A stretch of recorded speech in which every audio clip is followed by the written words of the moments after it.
شرک ہے جس کو اللہ کبھی معاف نہیں کرنے والا ہے۔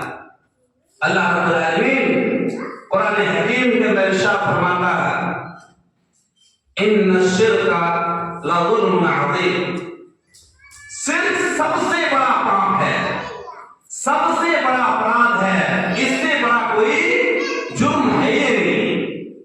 اتنا بڑا جرم ہے کہ حضرت لقمان حکیم کا نام آپ نے سنا ہوگا، قرآن کریم کے اندر ایک سورہ ہے، سورہ کا نام کیا ہے؟ سورہ لقمان۔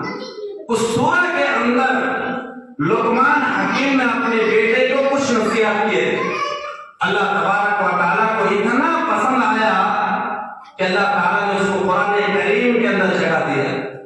اللہ کو اتنا پسند آیا کہ لقمان حکیم کی بات کو اللہ نے قرآن میں ایک سورہ بنا دیا حضرت لقمان علیہ السلام کے نام سے، لقمان کے نام سے۔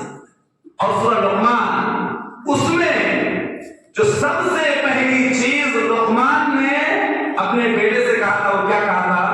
یا بنی لا تشرک باللہ ان الشرک لظلم عظیم، اے میرے بیٹا دنیا میں کوئی بھی گناہ کر لینا، شرک مت کرنا۔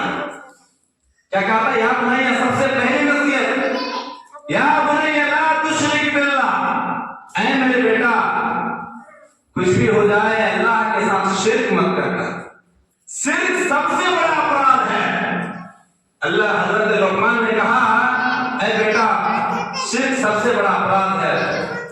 ہم اور آپ جب بچہ بولنے کو سیکھ جاتا ہے تو کیا سکھاتے ہیں؟ سب سے پہلے کیا سکھاتے ہیں؟ ہم موبائل دے دیتے ہیں کہ دیکھو بیٹا موبائل دے دو، بچہ خاموش ہو جاتا ہے، رو رہا ہوتا ہے بچہ خاموش ہو جاتا ہے۔ بچہ جو ہوتا ہے ہم اس کو سمجھتے ہی نہیں ہے کہ کچھ سمجھ رہا ہے۔ بچہ جو ہوتا ہے ہم اس کو یہ نہیں سمجھتے ہیں کہ بچہ کچھ سمجھتا ہے۔ بچہ شروع میں صرف آبزرو کرتا ہے، بچہ شروع میں کیا کرتا ہے؟ آبزرو کرتا ہے۔ اپنے باپ کے بچہ نقال ہوتا ہے، باپ اگر تمباکو لگا رہا ہے تو بیٹا بھی ایکٹنگ کر کے دکھاتا ہے، بیٹا بھی ایکٹنگ کر کے دکھاتا ہے۔ باپ اگر سگریٹ پی رہا ہے تو وہ بیٹا کیا کر رہا ہے؟ اندھیرے میں جا کر کے، اکیلے میں جا کر کے، پرائیویٹ میں جا کر کے وہ بیٹا بھی کاغذ کا ایک سگریٹ بناتا ہے اور اسی کو سگریٹ ٹیپ بنا کر کے اسی کو پھونکنے کی کوشش کرتا ہے، کیونکہ باپ اپنے بیٹا اپنے باپ کا نقال ہوتا ہے۔ باپ جو سکھائے گا بیٹا وہی سیکھے گا۔ لیکن جو بچپنا ہے، جو عمر چھوٹے پن کا ہے، اس عمر میں کوئی بول کر کے نہیں سیکھتا ہے، ورنہ کسی شرابی کے بیٹا شرابی نہیں بنتا۔ بول کر کے اگر کوئی سیکھ جاتا تو شرابی کا بیٹا کبھی شرابی نہیں بنے گا۔ کوئی بھی شرابی نہیں چاہتا کہ میرا بیٹا شرابی بنے۔ بیٹا کو بار بار ڈانٹ رہا ہے کہ بیٹا شراب مت پینا، شراب پینا ایک بہت بڑا گناہ ہے، لیکن باپ پی رہا ہے تو بیٹا اس وقت بولنے سے نہیں سیکھے گا، بیٹا آپ کے عمل سے سیکھے گا۔ جو کچھ آپ کر رہے ہیں بیٹا تو یہی سوچے گا میرا باپ جو بول رہا ہے کہ شراب مت پینا اور میرا باپ دن میں 10 مرتبہ پیتا ہے، تو اگر یہ کام غلط ہوتا تو میرا باپ کیوں کرتا ہے؟ تو میں ایک مرتبہ ٹرائی کر کے دیکھتا ہوں۔ اللہ رب العالمین نے فرمایا ان اللہ لا یغفر ان یشرک بہ، اللہ فرماتا ہے دنیا کے تمام گناہ کو معاف کر سکتے ہیں، دنیا کے جتنے بھی گناہ سارے گناہ کو ہم معاف کر سکتے ہیں، لیکن شرک ایک ایسا جرم ہے، شرک ایک ایسا گناہ ہے جس کو کبھی میں معاف نہیں کر سکتا۔ وَيَغْفِرُ مَا دُونَ ذَلِكَ لِمَن يَشَاءُ، شرک کے علاوہ اگر کوئی دوسرا گناہ ہوگا، شرک کے علاوہ اگر کوئی جرم ہوگا، اس جرم کو چاہے تو ہم معاف کر سکتے ہیں، لیکن شرک ایک ایسا گناہ ہے جسے میں کبھی بھی معاف نہیں کر سکتا ہوں۔ اے لوگوں، شرک تعویذ اور گنڈا ہاتھ میں باندھ کر ہم لوگ گھوم رہے ہیں، نہیں سمجھتے ہیں کس سے کہ مولوی صاحب اسی معاملے میں ٹھیک ہو جاتا ہے، تعویذ باندھنے کی وجہ سے ٹھیک ہو جاتا ہے، کالا دھاگا باندھنے کی وجہ سے ٹھیک ہو جاتا ہے، ایمان بنا لیا ہم نے اس کو، عقیدہ بنا لیا ہم نے اس کو، اور ہم سمجھتے نہیں کہ یہ شرک ہے۔ تو سب سے پہلی چیز جو اس حدیث کے اندر اللہ کے نبی صلی اللہ علیہ وسلم نے بتایا، اس شرک سے بچنا۔ دوسری حدیث کے اندر بھی اللہ کے نبی صلی اللہ علیہ وسلم نے فرمایا ان اللہ حرم علیکم حقوق الامہات۔ اللہ کے نبی صلی اللہ علیہ وسلم نے کیا فرمایا؟ ماں باپ کی نافرمانی کرنا تم لوگوں پر حرام کر دیا اللہ تعالیٰ نے۔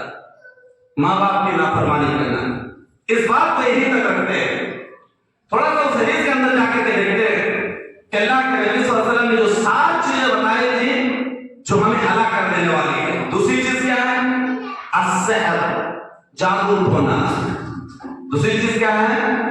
جادو ٹونا۔ یہ جادو کا جو عمل ہے، جادو کرنے والا، جادو کرانے والا، جادو کا عمل دیکھنے والا سب کوئی مجرم ہے۔ لیکن جادو اگر کہیں کسی سماج کے اندر جادو کا عمل پھیلا ہوا ہے، اس سماج کے اندر ہم جادو اس لیے سیکھ سکتے ہیں تاکہ ہم لوگوں کو سمجھائیں کہ یہ جادو ہے۔ جب تک نہیں سیکھیں گے تو کیسے سمجھائیں گے؟ تیسری چیز جو ہے حدیث کے اندر بیان فرمایا وہ کون سی چیز تھی؟ وَقَتْلُ النَّفْسِ الَّتِي حَرَّمَ اللَّهُ إِلَّا بِالْحَقِّ۔ اللہ نے جس آدمی کو حرام کر دیا، تمام انسان کے جان یہ معصوم ہے، اسے قتل نہیں کیا جا سکتا، اسے مارا نہیں جا سکتا ہے، لیکن اگر اسلامی حدود کے حساب سے اس کو قتل کرنا واجب ہو جائے، اس نے شادی شدہ ہو کر کے زنا کیا ہے، اب اس کو قتل کر سکتا ہے۔ شادی شدہ ہو کر کے زنا کیا ہے، یہ اسلام کا حق ہے، ہم اس کو قتل کر سکتے ہیں۔ اسی طریقے سے اس آدمی نے کسی دوسرے کو قتل کر دیا ہے تو اس کے بدلے اس کو قتل کیا جا سکتا ہے، یہ اسلام کا حق ہے۔ اس کے علاوہ کسی بھی طریقے سے اس آدمی کو قتل نہیں کیا جا سکتا۔ قتل کتنا بڑا جرم ہے، قتل کتنا بڑا جرم ہے، آئیے ہم قرآن کو آیت سے سمجھتے ہیں۔ اللہ فرماتا من قتل نفسا بغیر نفس او فساد فی الارض فکأنما قتل الناس جميعا۔ اے لوگوں، جس نے کسی ایسے انسان کو جس کا کوئی گناہ نہیں ہے اس کو قتل کر دیا، کوئی گناہ نہیں کیا زمین کے اندر، اس کو ایسے ہی قتل کر دیا ہے، پوری دنیا کے اندر جتنے بھی مسلمان رہتے ہیں تمام مسلمان کو قتل کرنے کا جتنا گناہ ہوگا اس ایک انسان کے قتل کرنے کی وجہ سے اللہ تعالیٰ اتنا ہی گناہ دے گا۔ وَمَنْ أَحْيَاهَا فَكَأَنَّمَا أَحْيَا النَّاسَ جَمِيعًا، اور جس نے کسی بے قصور انسان کو بچا لیا ہے، کسی ظالم بادشاہ کے سامنے سے کسی بے قصور کو بچا لیا، تو پوری دنیا کے مسلمانوں کو بچانے کا جو نیکی ملے گی اس ایک انسان کو بچانے کی وجہ سے نیکی ملے گی۔ مسلمانوں، اب ہم اور آپ ایک سوال کر سکتے ہیں، سوال یہ کریں گے کہ مولوی صاحب ہم کہاں قتل کر رہے ہیں؟ یہی نا سوال ہو سکتا ہے، ہم کس کو قتل کرنے جا رہے ہیں؟ یہ تو زمانے جاہلیت کی باتیں تھی، قتل کرنا، ہم کس کو قتل کرنے جا رہے ہیں؟ ہمارے سماج کے اندر کوئی قتل نہیں کرتا ہے۔ آئیے قرآن سے پوچھتے ہیں، سوال ہم لوگ قتل کر رہے ہیں؟ قتل کر رہے ہیں کہ نہیں کر رہے ہیں؟ بولے نہیں کر رہے ہیں۔ قرآن ہم کو جواب دیتا ہے کیسے ہم قتل کر رہے ہیں؟ قرآن سے پوچھتے ہیں تو قرآن جواب دیتا کیا کہتا ہے؟ وَإِذَا الْمَوْءُودَةُ سُئِلَتْ بِأَيِّ ذَنبٍ قُتِلَتْ، کیا ہوگا؟ قیامت کے دن کس بچے سے پوچھا جائے گا؟